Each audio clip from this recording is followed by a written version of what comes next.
So I did a thing. I did a big thing. And if you're wondering, it does involve this. Well,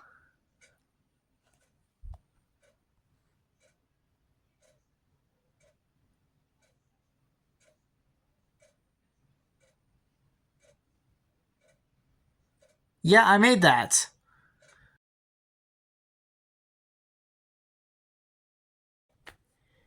So what I have here is a freshly built ballast spreader. You might be thinking, why did I build this? Can't I just use this? Well, the convenience of this is that it automatically kind of flattens out the ballast as it goes along the tracks. And yes,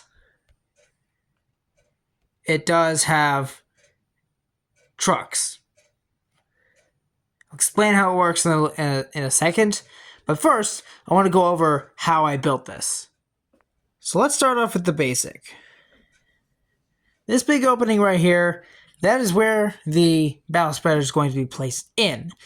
I measured it all out, not with a ruler or a measuring tape, simply by Lego. I needed to see how big it was stud-wise, and, well, as you can see, it's about 6 studs wide, approximately. Kind of rounding a little bit, but it fits pretty snug in there.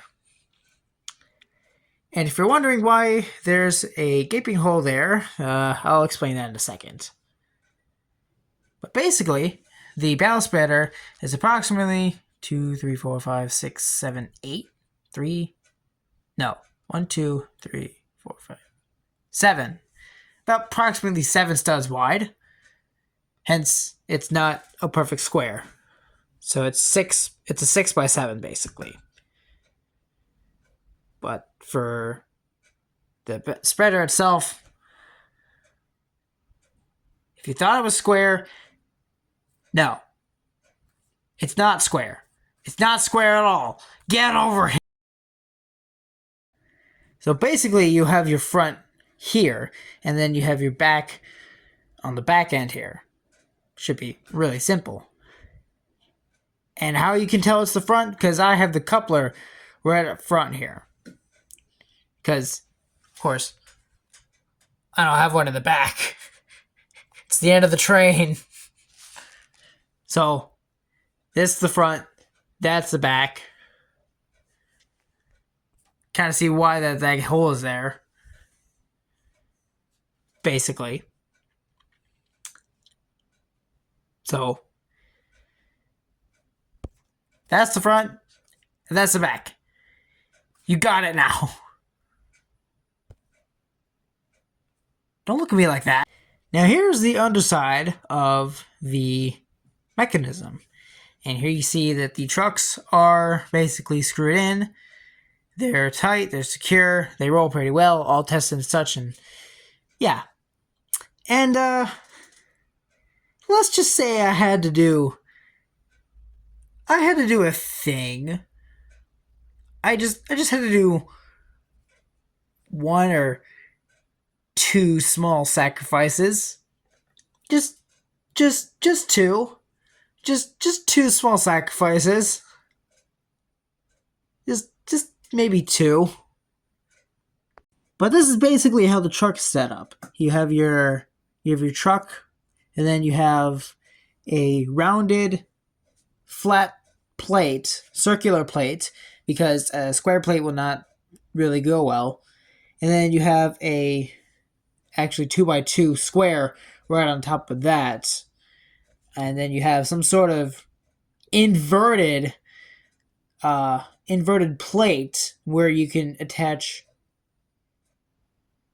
2 sides. Or what I mean is that you have studs on one side and then you have studs on the other. Now, obviously, this is just three-sided, but I did not have another one of these orange squares that were inverted like this, so I just had to use that. That's the closest thing I had, but nonetheless, still works. This section right here, the 2x4s here and here, and the 2x2 in the middle, this is what kind of pushes the ballast out of the way when it's on the track. And when they get the ballast down, then this basically just pushes out of the way. Very simple. And as I'm explaining this, I'm now thinking I'm basically explaining of how it works. So, moving on to this.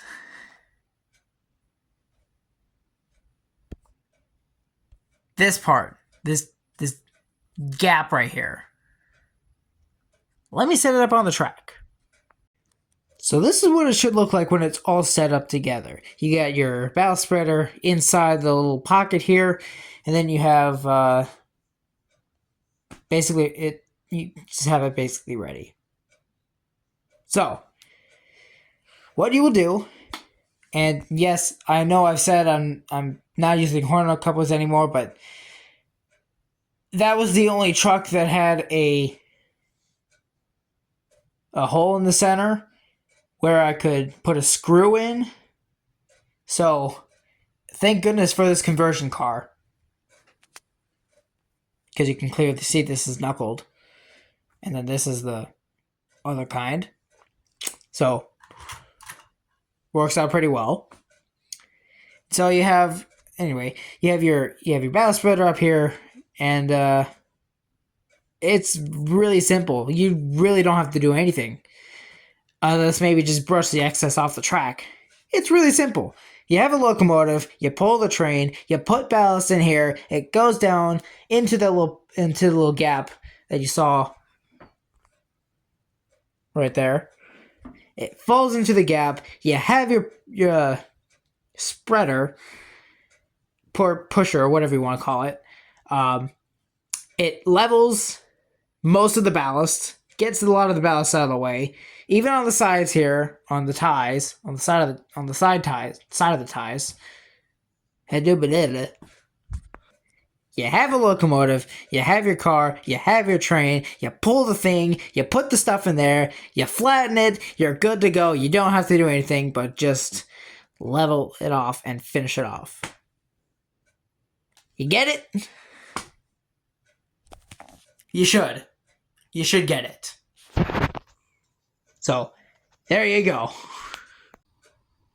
If you guys have both a ballast spreader and Lego and stuff like this, let me know in the comments if you want a step-by-step instructional video on how to build it. I'd be glad to do it. But that's basically it for this video. Pretty short, pretty simple. I did a thing. What have I done? What have I done?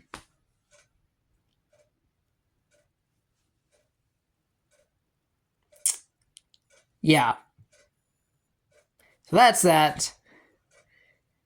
And again, let me know if you guys want an instructional video on how to build this. I'd be glad to do it. Oh, one thing.